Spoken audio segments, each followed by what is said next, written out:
Setelah sempat mangkir, pengusaha Tommy Sumardi akhirnya memenuhi panggilan penyidik Bareskrim Polri untuk diperiksa dalam kasus dugaan suap penghapusan red notice Joko Chandra. Selain Tommy Sumardi, Brigjen Prasetyo dan mantan Kepala Divisi Hubungan Internasional Mabes Polri, Irjen Pol Napoleon Bonaparte pun diperiksa tim penyidik Bareskrim Polri hari ini. Ketiganya dilaporkan hadir di Bareskrim Polri pada pukul 9.30 waktu Indonesia bagian Barat.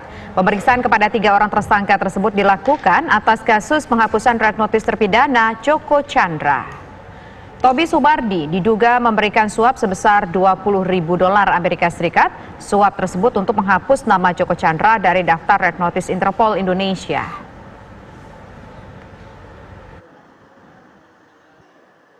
Terkait dengan perkembangan penyidikan tipikor kasus pencabutan red notice Joko S. Chandra.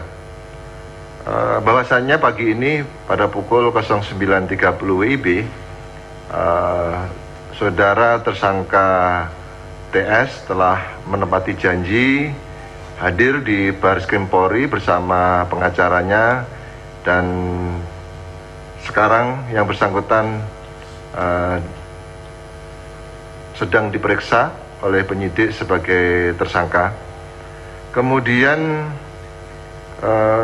selanjutnya demikian pula dengan 2 tersangka lain atas nama NB dan PU. Keduanya juga pada pukul 09.30 sesuai jadwal mereka telah diperiksa. Lalu bagaimana perkembangan terkini mengenai pemeriksaan Tommy Sumardi? Kita akan bergabung dengan Ken Ane dari Bareskrim Polri. Ken Ane, apakah sudah selesai pemeriksaan terhadap pengusaha Tommy Sumardi?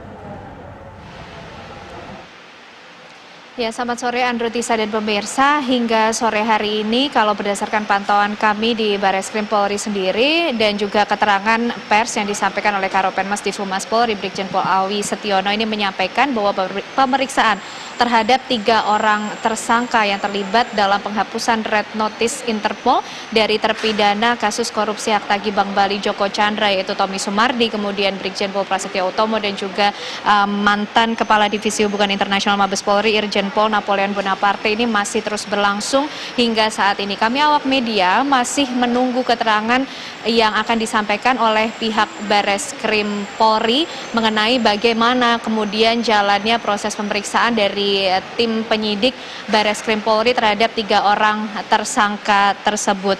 Karena tadi memang dilaporkan ataupun juga dikabarkan bahwa ketiga orang tersangka ini sudah hadir di Bareskrim Polri sekitar pukul 9.30 waktu Indonesia Barat sejak pagi tadi untuk dilakukan proses pemeriksaan, maksud kami, oleh tim penyidik Bareskrim Polri. Dan diketahui pula pemirsa bahwa ketiga orang tersangka ini memang diduga terlibat atau sudah ditetapkan sebagai tersangka dalam kasus penghapusan red notice Interpol atas nama Joko Chandra, sehingga akhirnya terpidana kasus hak tagih Bank Bali Joko Chandra ini bisa melenggang masuk bolak-balik ke Indonesia untuk kemudian melakukan berbagai proses hukum pada waktu lalu. Dan kalau kita lihat ke belakang, memang ada beberapa kasus yang diungkap dalam tertangkapnya dari terpidana kasus hak tagih Bank Bali Joko Chandra, termasuk mengenai kasus surat jalan palsu dalam pelariannya dan juga penghapusan red notice Interpol. Karena memang bos dari Mulia Group ini, yaitu Joko Chandra dan juga Tommy Sumardi, ini disangkakan memberikan suap kepada Brigjen Pol Prasetyo Utomo dan juga Irjen Pol Napoleon Bonaparte sebesar $20.000 Amerika Serikat untuk bisa memuluskan penghapusan red notice dirinya dari daftar Interpol.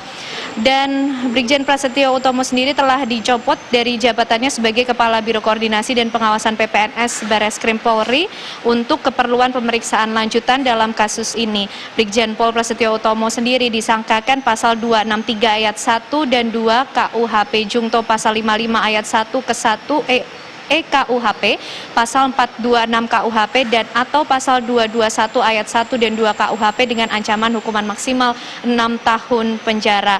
Dan untuk Irjen Pol Napoleon Bonaparte yang merupakan mantan Kadisub Kepala Divisi Humas Hubungan Internasional Polri, maksud kami ini juga diduga menerima suap sebesar $20.000 Amerika Serikat dari Joko Chandra dan juga Tommy Sumardi terkait dengan penghapusan red notice Interpol Joko Chandra.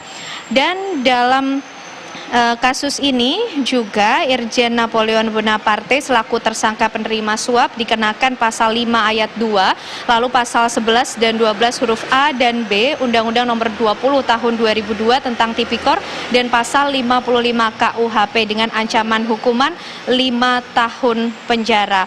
Dan kronologi penghapusan red notice dari terpidana kasus korupsi hak tagih Bank Bali Joko Chandra ini, pemirsa, ini memang terdaftar dalam red notice dari Interpol atas nama Joko Chandra yang terbit pada tanggal 10 Juli 2009. Lalu kemudian pada 5 Mei 2020 terdapat pemberitahuan dari Sekretaris NCB Interpol bahwa red notice atas nama Joko Chandra telah terhapus dari sistem basis data terhitung sejak tahun 2014 karena tidak ada permintaan lagi dari Kejaksaan Agung. Dan kemudian Dijen Imigrasi menindaklanjuti hal tersebut dengan menghapus nama Joko Sugiarto Chandra dari sistem perlintasan pada 13 Mei 2020 dan akhirnya pada 8 Juni Joko Chandra disebut berada di Indonesia untuk mengajukan PK di Pengadilan Negeri Jakarta Selatan. Kami awak media masih terus menunggu kemudian keterangan pers yang informasinya akan disampaikan oleh pihak Bareskrim Polri dari hasil pemeriksaan yang sampai saat ini masih terus dilakukan terhadap 3 tersangka yang terlibat dalam kasus penghapusan red notice Interpol atas nama terpidana kasus korupsi hak tagih Bank Bali Joko Chandra. Kembali kepada Andro dan juga Tisa di studio. Baik, terima kasih Ken Ana atas laporan Anda langsung dari Bareskrim Mabes Polri.